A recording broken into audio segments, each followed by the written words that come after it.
Bonjour à tous, bienvenue sur le plateau de Femmes Précieuses. Nous sommes en direct d'Abidjan, en Côte d'Ivoire. Donc aujourd'hui, nous recevons le prophète Joël Niaoré, qui est le pasteur de l'église Glorieuse Porte de Philadelphie à Yopougon. C'est une extension de l'église de l'apôtre Togi, se trouvant à Divo. Et il est le fondateur également de l'Alliance des guerriers de l'Évangile. Amen. Amen. Bonjour prophète. Bonjour, serviteur de Dieu. Et je tiens à préciser qu'il est également celui qui nous reçoit dans son église, qui nous reçoit au sein de l'Alliance des guerriers de l'Évangile, la mission Eliashib. Donc merci beaucoup prophète, merci de nous recevoir sur Abidjan, d'être notre guide. Et voilà. Donc sans plus tarder, on va entrer dans le sujet qui est jeunes appelés, les erreurs à ne pas commettre. Donc cette émission est la deuxième émission parce que c'est un sujet qui est tellement important, c'est un sujet qui est tellement large que je pense qu'il est vraiment important que les jeunes entendent quelles sont les erreurs à ne pas commettre pour pouvoir justement marcher selon les principes divins, selon ce que Dieu attend de chacun d'entre nous. Donc la question que d'abord j'aimerais te poser, c'est comment et quand est née la vision des guerriers de l'Évangile? Savant de Dieu, merci encore pour cet honneur que tu m'accordes. Je vais me présenter. C'est vrai qu'elle m'a présenté. Donc, mon nom à l'état civil, c'est Joël Niaoré. Et mon nom connu sur les réseaux sociaux, sur Facebook, c'est Guerrier Joël. Voilà, cela fait partie un peu de mon parcours avec le Seigneur et aussi le nom que Dieu m'a donné par rapport à l'Alliance des guerriers de l'Évangile que je devais vraiment fonder. Et l'Alliance des guerriers de l'Évangile, vraiment, c'est-à-dire, est née, si je peux le dire, en 2012. En 2012, mais sinon que l'Alliance des guerriers de l'Évangile existait déjà. Voilà, j'avais déjà reçu la vision, mais c'était une question d'année, c'était une question de temps. Voilà. Et tout à l'heure, j'ai vu mon collègue serviteur de Dieu qui a dit, et toi-même tu l'as dit, c'est bon Dieu, que ce n'est pas parce que Dieu te montre quelque chose aujourd'hui. Ok? Tu vas penser que c'est aujourd'hui. Tu vas penser que c'est aujourd'hui. Donc, au fait, ce n'est pas du tic-tac. C'est une question de temps. Et il faut vraiment que cela prenne vraiment du temps, afin que la chose vraiment, elle-même se fasse par Dieu. Et c'est comme ça, j'évangélisais de mon côté. J'allais dans les marchés, j'allais dans les voies publiques, j'allais dans le quartier, j'évangélisais, je faisais du plein air, mon soeur. Il y avait aussi certains frères qui faisaient du plein air. Il y avait aussi mon frère Marc Lebreu qui évangélisait aussi de son côté avec certains frères. Et c'est en 2012 que là maintenant le Seigneur me dit, bon là, c'est le temps maintenant de mettre sur pied cette armée-là. En 2012.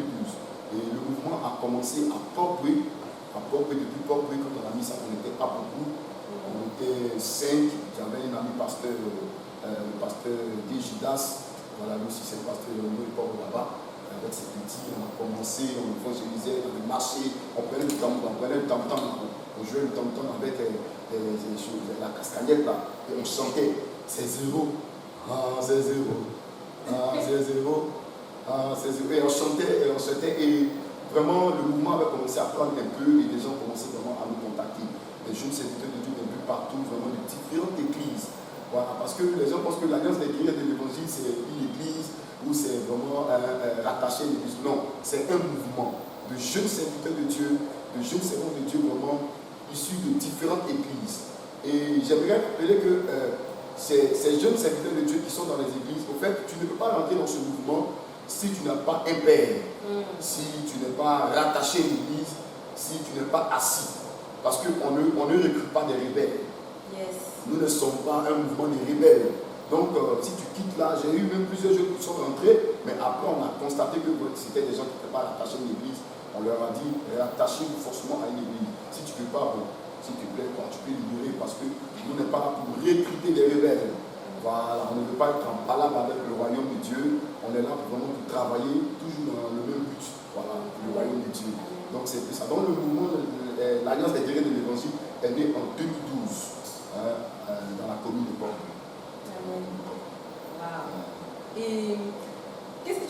un peu plus sur, concrètement sur ce que vous faites, sur la vision, quel est l'objectif quand vous allez justement dans les quartiers, etc. L'objectif, bon, d'abord, ce que nous faisons, d'abord, c'est de... D'abord, je veux dire quelque chose, parce qu'ici en Côte d'Ivoire, il y a eu un temps où il y avait l'évangélisation, les gens sortaient dans les rues. Mais il y a eu aussi un temps où les gens maintenant ont commencé à se rabattre dans les temples, les gens ne sortaient plus. Les chrétiens n'évangélisaient plus en Côte d'Ivoire ici. Les chrétiens ne sortaient plus, beaucoup avaient la honte. Et aujourd'hui, les gens étaient toujours dans les temples, assis comme des moines. Assis vraiment comme des moines. Et j'étais en train de dire à quelqu'un, le fait que tu t'assieds toujours dans le temple, tu es là, tu es là, bon, la vie chrétienne, c'est pas tes 4 murs. Il faut vraiment sortir pour aller communiquer la vie dehors. Et les gens étaient vraiment tournés vers les bénédictions. En fait, on ne se préoccupait plus des âmes. Yes. Alors que la Bible dit que nous voyons de Dieu. Jésus est venu nous sauver afin que nous sauvons aussi. C'est-à-dire qu'il est venu vraiment nous sauver pour que nous aussi nous puissions aller sauver les autres. Et c'est dans cet esprit-là, quand on a vu, on a constaté, on a prié le Seigneur et on s'est mis vraiment, on est sorti du moins afin d'interpeller l'église en Côte d'Ivoire, afin d'interpeller les chrétiens en Côte d'Ivoire, afin d'interpeller chaque fils de Dieu en Côte d'Ivoire. Et quand on a commencé à faire ce mouvement vraiment à créer un réveil au niveau du peuple, les pasteurs ont commencé même vraiment à sortir. Et tu as vu que, et même sur les réseaux sociaux, ça a commencé à prendre, et les gens ont commencé vraiment à voir que, waouh, franchement, c'est merveilleux. Il y a des choses qui se passent vraiment en Côte d'Ivoire. Il faut que nous s'en sortent parce que ces gens de jeunes-là, nous sommes les jeunes. Et ça veut dire qu'ils ont reçu une grâce. Nous aussi, là, c'est possible aussi, Dieu peut le faire avec nous. Et on a vu vraiment le travail que Dieu a fait. Et c'est-à-dire que quand nous sortons, l'objectif à atteindre, en fait, l'objectif à atteindre, d'abord, ce sont les âmes. Ce sont les âmes.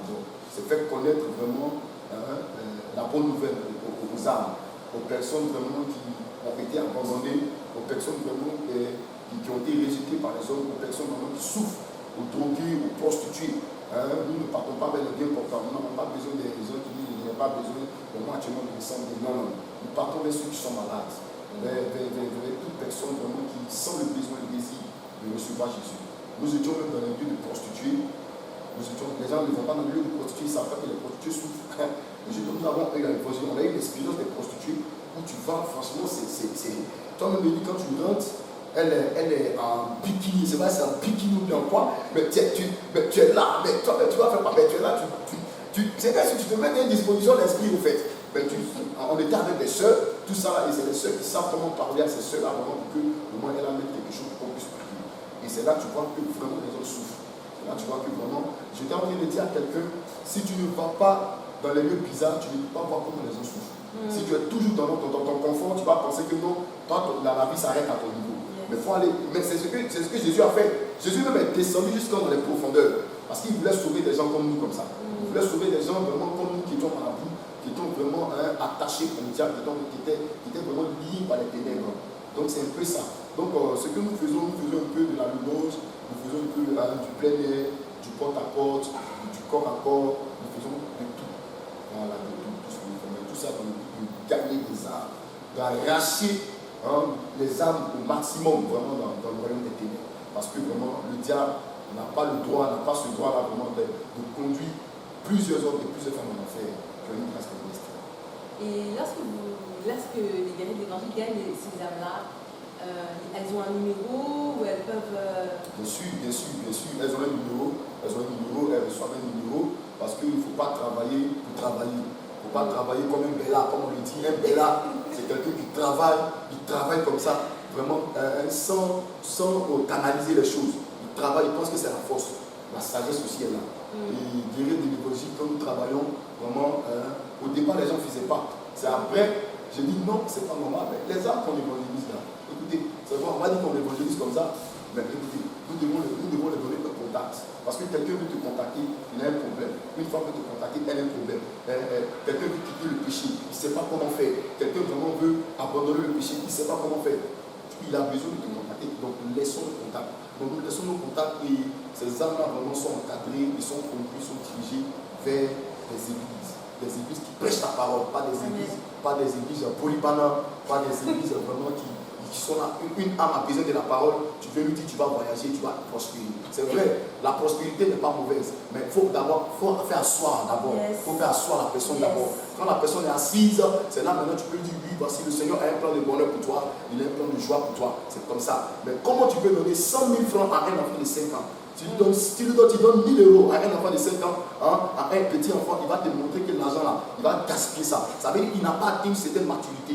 Et c'est l'erreur aujourd'hui des églises. C'est l'erreur aujourd'hui de beaucoup de chrétiens. C'est l'erreur aujourd'hui de beaucoup de serviteurs de Dieu. Quand on gagne des armes, il faut d'abord les nourrir par la parole d'abord. Il faut d'abord les enseigner. Jésus enseigna. Il enseigna parce qu'il voulait faire des disciples. Il a dit, allez faire de toutes les nations les disciples. Quand ils seront disciples, alors ils pourront maintenant vraiment acquérir certaines choses. Mais ils ne sont même pas encore disciples. Et toi, tu veux leur donner des grosses sommes d'argent. Tu veux leur donner des bénédictions. Mais c'est terrible. Ça sera des chrétiens vraiment qui vont mourir. Donc c'est comme ça. Yes. Ah là là. Amen. Alors, je vais te poser la question, quelles sont les erreurs à ne pas commettre lorsqu'on est un jeune appelé? Ça, c'est vraiment une question profonde. C'est bon, Dieu. Il y a beaucoup d'erreurs. Beaucoup d'erreurs. On va pas se les traiter, mais... Vraiment, comme tu l'as dit, sinon qu'il y a beaucoup d'erreurs. Le serviteur de Dieu, un prince, pour moi, on a dit quelque chose qui était fort pour le temps. Et moi-même, tu étais là-bas le dimanche passé. Et j'ai développé le thème de la préparation à la révélation. Je dis que vraiment c'est aujourd'hui un problème, un vrai problème. Et si on ne fait pas attention aujourd'hui, cette génération de jeunes serviteurs de Dieu, vraiment, on va impliquer une mauvaise mentalité à la génération qui vient de nous. Parce que c'est de génération en génération. Et ce n'est pas parce que la Bible dit, moi j'ai toujours dit, écoutez jeunes, ce n'est pas parce que la Bible dit dans Joël 2, 28 là-bas, il dit dans les derniers temps je répandrai de mon esprit sur toute chair, vos jeunes auront des visions, vos fils et vos filles prophétiseront, qu'on va commencer à sauter pour dire, oui, c'est le temps des jeunes, l'esprit du Seigneur est là, le mouvement de l'esprit, oui c'est vrai, oui c'est vrai, oui c'est vrai. Même quand Joël 2 a prophétisé, écoutez très bien, au temps de Jésus-Christ, lorsque Jésus est mort, la Bible dit qu'il a dit, attendez à Jérusalem. Vous comprenez? Malgré que Joël 2 avait prophétisé avant que Jésus ne vienne, la promesse était toujours en train de s'accomplir. Et Jésus dit à ses disciples, il n'a pas dit allez prêcher, il n'a pas dit allez guérir les malades, il dit attendez, c'est vrai, je suis monté. C'est vrai, vous avez marché avec moi, vous avez chassé des démons, mais attendez à Jérusalem. Attendez jusqu'à ce que vous soyez revêtus de la puissance d'en haut, afin que vous soyez témoins. C'est-à-dire qu'il y avait quelque chose qu'il devait recevoir. Il y avait une préparation. Il y avait une préparation avant la révélation. Donc aujourd'hui, c'est dangereux. C'est dangereux pour nous jeunes serviteurs de Dieu. L'erreur que nous commettons d'abord, c'est que la première erreur, c'est que beaucoup sont appelés, mais beaucoup ne sont pas appelés. Vérité. Ok? Beaucoup sont appelés. Regarde, servant de Dieu. Aujourd'hui, dans une église, c'est vrai, les gens, il y a la grâce. Je crois à l'onction, à l'esprit vraiment qui veut travailler avec les jeunes. Je n'en dis quand même pas. Mais il y a une erreur que beaucoup commettent. Regarde-toi une jeune soeur ou bien un jeune frère. Tu es dans l'église et l'homme de Dieu te donne une révélation. Tu es appelé. Oh, il y a un jeune ici, il y a une jeune fille ici, elle a un ministère prophétique authentique. Oui. L'onction prophétique est super. Et l'onction que c'est dit, c'est vrai. Mais écoute, ce n'est pas parce que Dieu a parlé à travers l'homme de Dieu qu'automatiquement tu vas t'élever par l'excès. Tu as appelé, c'est vrai. Mais il faut attendre d'abord. Il faut attendre. C'est l'erreur. Beaucoup sont appelés. Beaucoup ont la peine. Ce n'est pas qu'ils n'ont pas la peine, ils ont la peine. Mais ils font quoi? C'est-à-dire qu'ils vont automatiquement commencer. Voici l'erreur. Donc ce n'est pas parce que tu as appelé que tu vas aller commencer. Il faut attendre d'abord d'être élu. Il faut attendre d'abord de rentrer dans la catégorie des élus afin d'aller travailler maintenant pour le Seigneur. Donc en fait, quand on est appelé, il y a quand même en fait une élection. Et c'est l'élection qui nous permet de sortir. C'est ça. Et c'est-à-dire que beaucoup, en fait, aujourd'hui, de jeunes sortent pendant l'appel. Ils sortent pendant l'appel. Ils n'attendent pas l'élection. Ils n'attendent pas l'élection. C'est ça. Ils sortent pendant l'appel. Puis c'est comme un concours. Quand vous passez un concours, vous rentrez à l'école. À l'école, vous rentrez, même là-bas, il y a une sélection. Vous comprenez? C'est ça. C'est ça, selon tes compétences. Ok? Et c'est comme ça. Mais beaucoup aujourd'hui sortent pendant l'appel. Et c'est pas bon. C'est pas bon. Ce n'est pas bon. C'est pas bon. Jeune serviteur de Dieu, c'est vrai, tu as un ministère prophétique, c'est vrai, tu as un ministère d'évangéliste, c'est vrai, tu as un ministère d'apôtre, mais il faut attendre d'abord, sinon tu vas mourir. Le cheval va mourir avant la bataille.